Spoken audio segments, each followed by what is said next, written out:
Hello, welcome to Rich Biz Life's Adventures. Now, as you know, we've been converting this van for a long while, and it's not through lack of time or anything, or lack of funds. It's more we've been enjoying the van, we've been enjoying life, we've been getting around, visiting people, working, doing bits to the house, doing bits to cars, garden, you name it, we've been up to it. So that's all sort of put us behind a little bit, and we need to get on with some of the smaller things, just to finish the van off. Still got under the bed to do the step drinks drawer thing, got to put a cover front door, things like this, got to put a front on that on the end of the bed, but trying to figure out a catch mechanism that's got to be flush, and I mean dead flush. And it's got to be strong enough to hold the drawers back when it's full of beer, coke, whatever, and then the step bit has got to be strong enough to hold that back, and that's full of our toiletries and underwear and stuff. So anyway, but that's not the video we're doing today. The video today is that MAXXFAN, ding ding ding ding.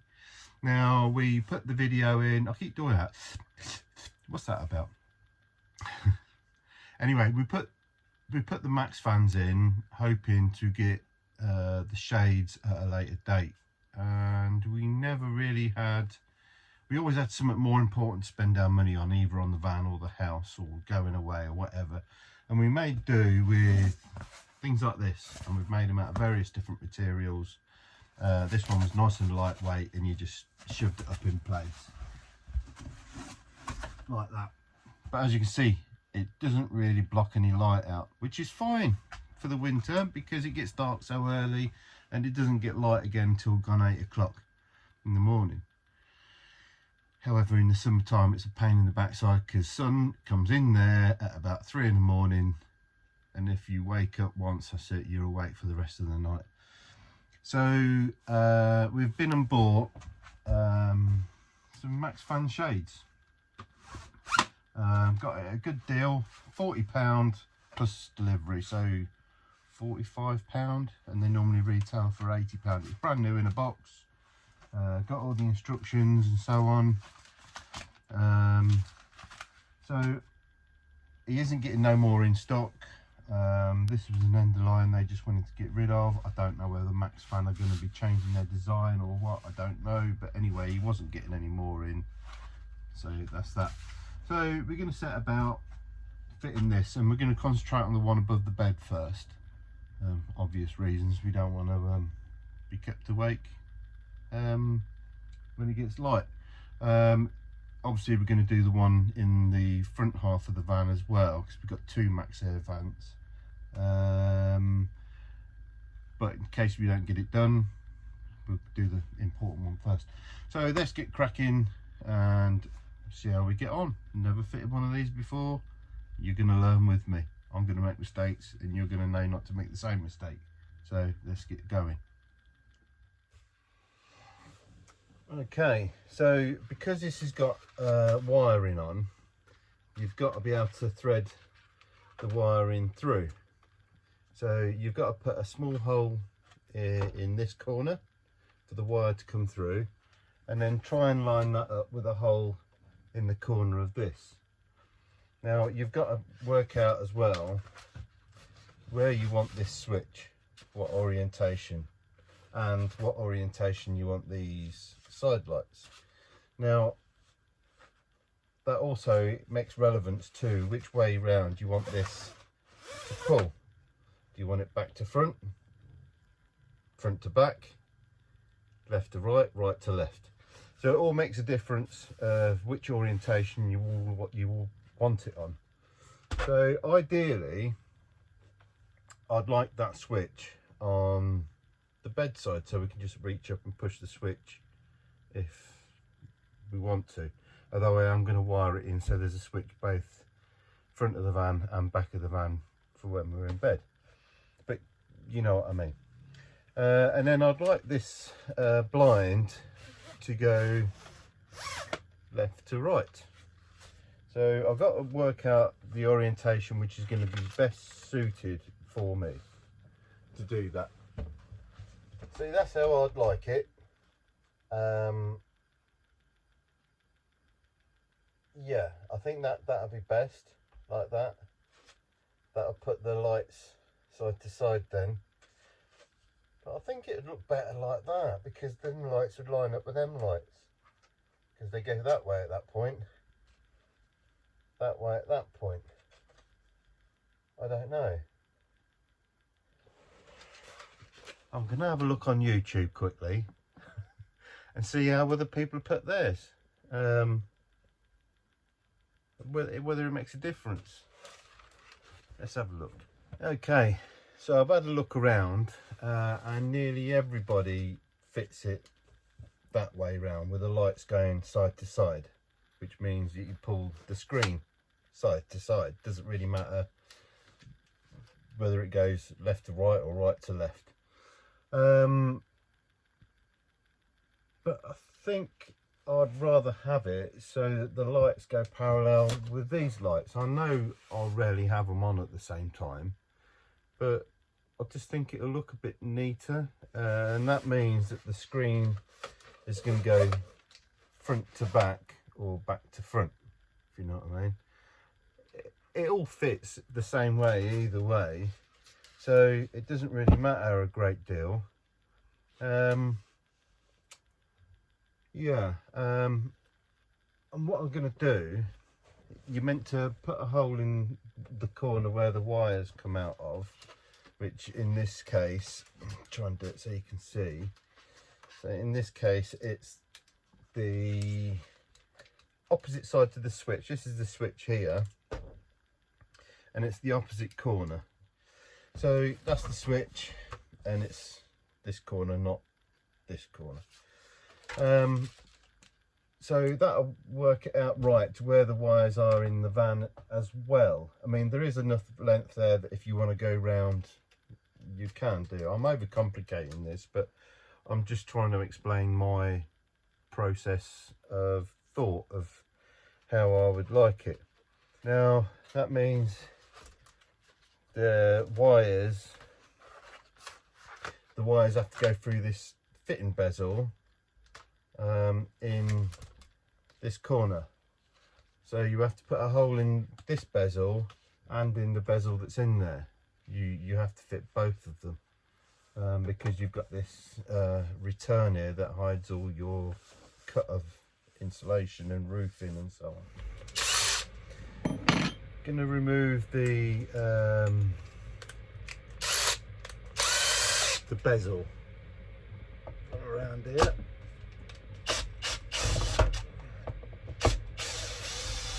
Be interesting to see what it's like in the rear. It's not been off since we fitted it. It's like a lot of things, but it's not been off since we put the roof up and painted it and stuff. So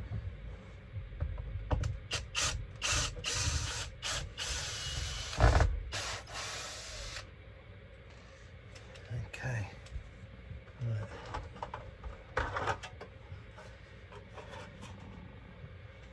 It's not too bad. Oh, it's a little bit wet in there. Can you see it? Maybe I've got a leakage. I'm going to see if I can figure out where that's coming from. See, all these things, just as well I've decided to do this. I won't bore you with this. So it looks like the leak's coming from the outside sealer bit where it goes down to the roof.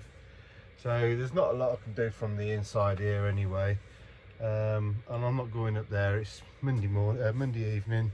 It's getting late and dark. I certainly ain't going to do that now, so I'll do that at the weekend. I won't need to remove it. I can just sort of dig out some of the sealer, put a nice neat bead around there, so hopefully seal that back up. It's not a major leak. Right, it gives me a bit of an opportunity to clean this. I really didn't realise how dirty it was. Once I've got it fitted as well, I'm also going to remove this fly mesh again, you don't really realise how dirty that is. And I do clean it, take it out and clean it, and the actual fan itself, the blades, sort of 2 or 3 times a year. But every time you look at it, it's always dirty, and you think, maybe I need to do that again. So I'm going to give this as a bit as a opportunity to clean this shroud up. Just get rid of all the little sort of clean finger marks and things like that, where we've been putting stuff into it to block out the sun. Right, okay, what I'm going to do is I'm going to pan you down, because then I haven't got to hold it up and hold it in place. I can just rest you down. Doesn't mean you're going to be sort of pointing at my bed a little bit. Okay, so this is the bezel. I'm going to put the corner to you, but I'm going to put the wires through. If you can see them screw holes there, that's what secures it to the roof. And as you can appreciate, you got screw holes in this section that holds your screen, and they do line up. So that means I can go through there and use the existing holes. You do get some extra holes there. See, them ones are going to line up with this bit, and then this one is extra. So potentially I could drill some holes through there and then into that bit and help secure it as well. Because obviously, you know, this has got some mass to it, and I'd hate for it to be sort of flexing on just these 4 screws. So I might, noisy boy's back again.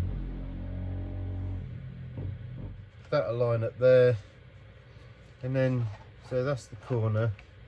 What I need to do is get a hole as far in this corner as I can and come out the inside of there, because I've already got the wires up in the roof to poke through a little bit. So what I'm going to do is, to hold this in line, drop the screws in. Yeah, that's what I was saying. It'll all become clear. Trying to explain that at the start would have been I know it's just dropping the screws in, but you probably wouldn't have known what I meant. So that's dropped the screws in. Now I know that's within a mil or 2 lined up to where I want this. Now I could clamp it, but I think that's good enough. So now what I need to do now is drill into this corner for what I connect this to, the wiring to go to, because that'll sit like that, and then I can just connect the wires. Does that make sense? So now I want to drill a hole in that corner.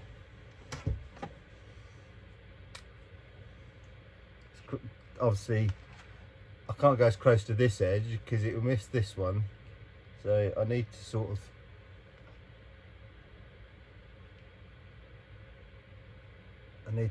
go about there.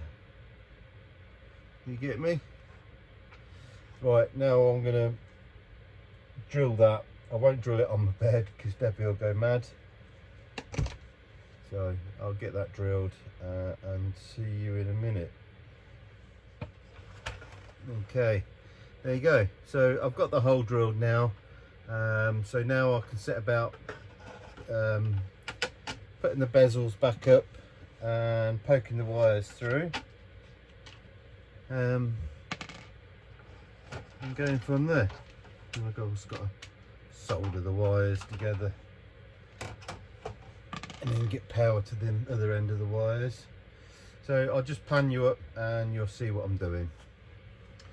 Okay, so there's the one with the thing, with the hole, and there's my little bit of wire. I did make a bit of a balls up by not making it very long, but it's in there now, and that's the way it is.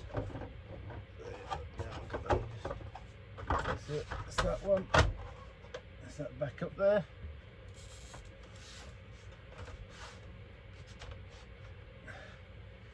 And then what I've got to do, I'll get a screw to hand, a couple of screws, and then get that lined up like that, poke that wire through, and then put a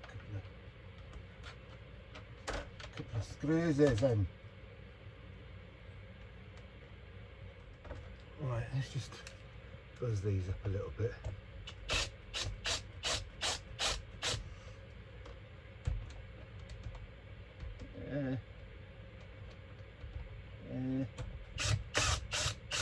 Right, that's them two. I'll get these last two in, and then I've got to work out whether I want to put some more screws in them other holes just to make it extra secure.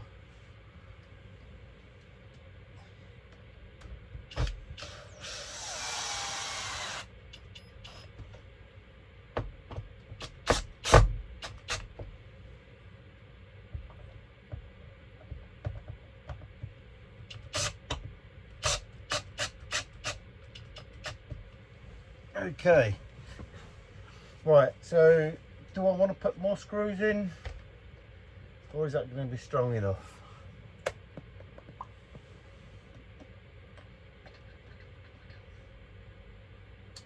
I think I'm going to put some more screws in, bear with. Well, I've been and got some of these self-drilling self-tappers.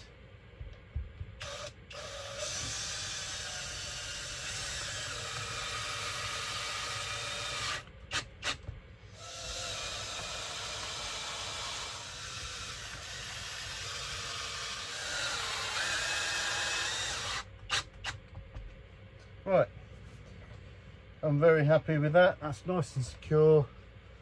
Got a bit of wire sticking out there. Right, so now what I've got to do is bear some of this wire back, figure out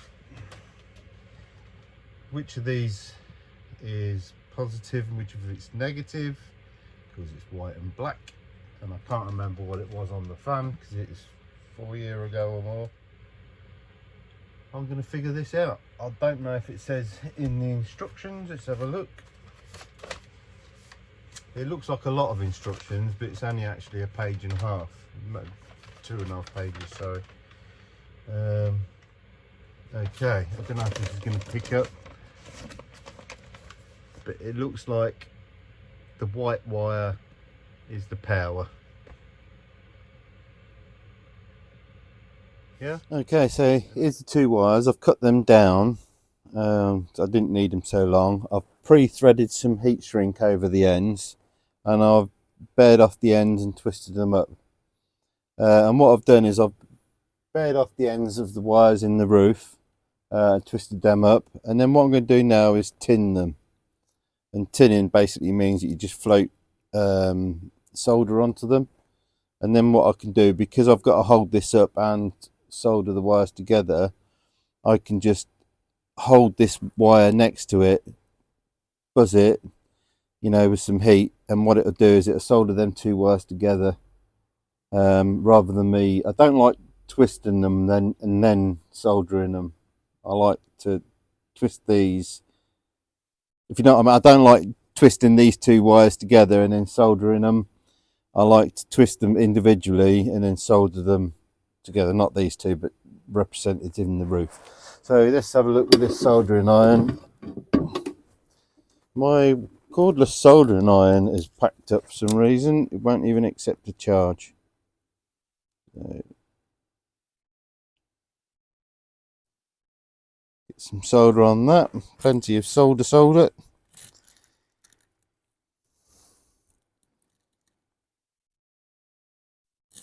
Now, doing it this way of just tinning the wires, putting them together and then doing it, if for any reason I want to remove this, I could just cut the heat shrink back, touch that with a bit of heat, and it will desolder them wires. As where if you twist them together, you've got to fight tooth and nail to get them apart. Right, so now what I'm going to do is I'm going to go and tin the wires in the roof, if my corded soldering iron will reach.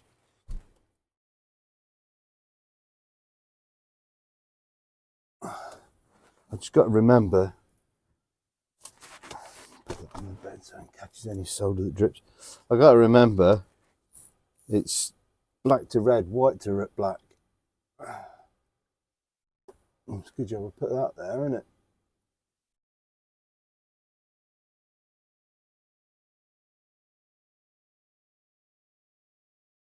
Right.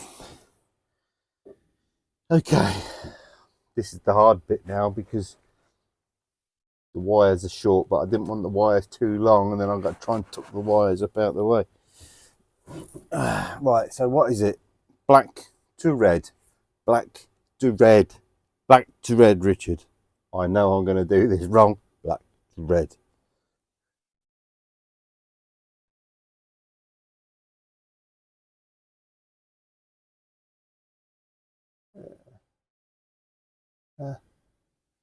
I can't do it without moving.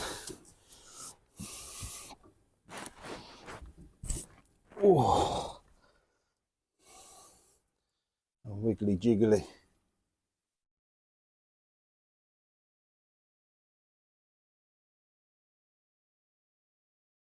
Right, that's done. Now I've just got to find a lighter for my heat shrink.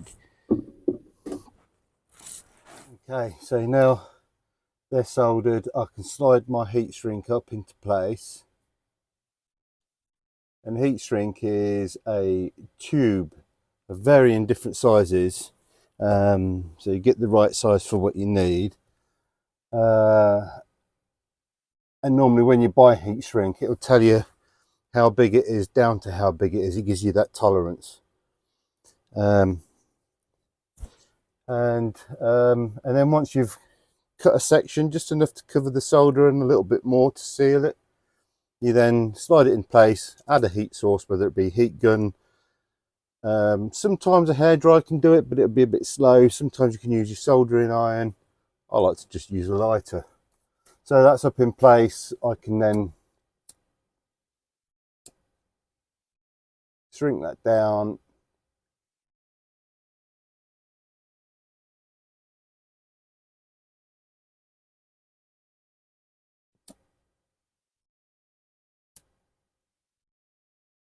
And they're all done.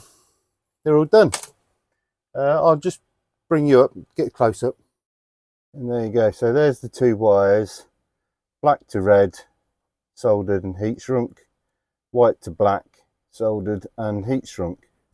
So now I can put you back on the stand and then get this put up. And you can see the hole there as well, probably a bit clearer. Right, so you're back on the stand now. You're going to have a bit of shadowing because I've put an extra light in here because it's getting very dark. And then put on there.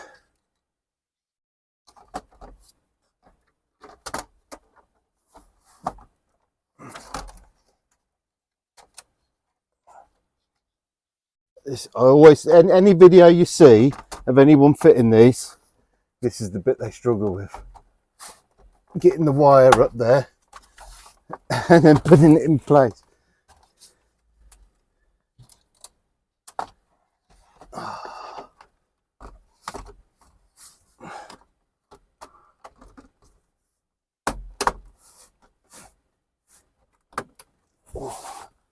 Things don't get cramp in my leg and my hip.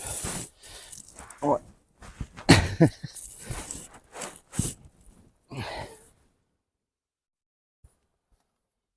Put my bum in your face then.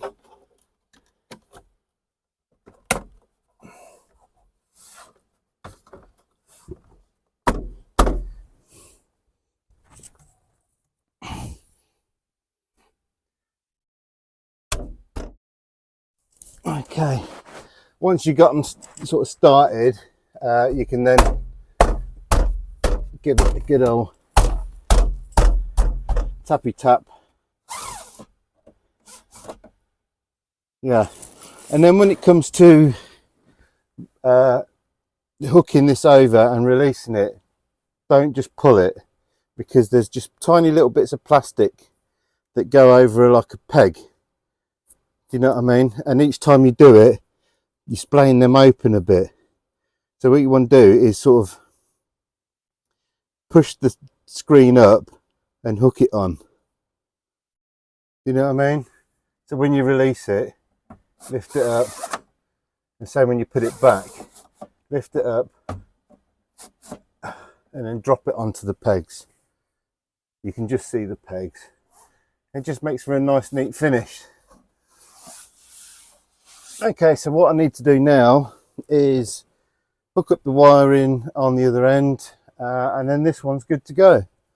It does reduce your head clearance quite a bit, but this is the bedroom section, so that'll be fine. And I've got about 2.5 inches of clearance when I stand up in the rest of the van.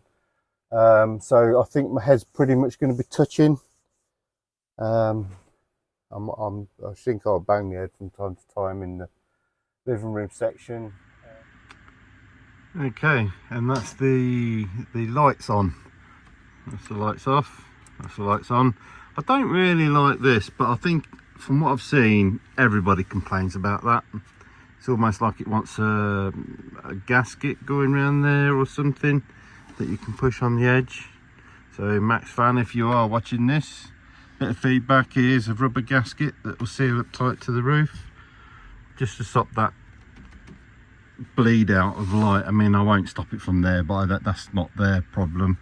But you would expect to be able to stop it from around there. But that's that. Yeah, very good. And the good thing about it is, even with that screen closed, I can still operate the fan. And because of these vents, holes that are at the side here, it still pulls air through, and I suppose with this gap here as well, still bleeds air through to the fan. Okay, so that just leaves me to fit the front one, and I won't bore you with that. It's exactly the same process, but I'll get on and do that. In a future video, I will show you how I wire up the switches, because I'm going to have a switch on the front near the door and a switch in the bedroom, and I'm going to have it so you can switch it on and off from both, a bit like a landing and hallway, so you can switch it on from upstairs and downstairs and vice versa. So yep, going to sign that off there, and I'll see you soon. If you like what you've seen, please like, please subscribe, and please drop us a comment. If you really feel like it, click that little bell icon and you'll get notified of all our future videos. So thank you very much. Cheers, bye, see you soon.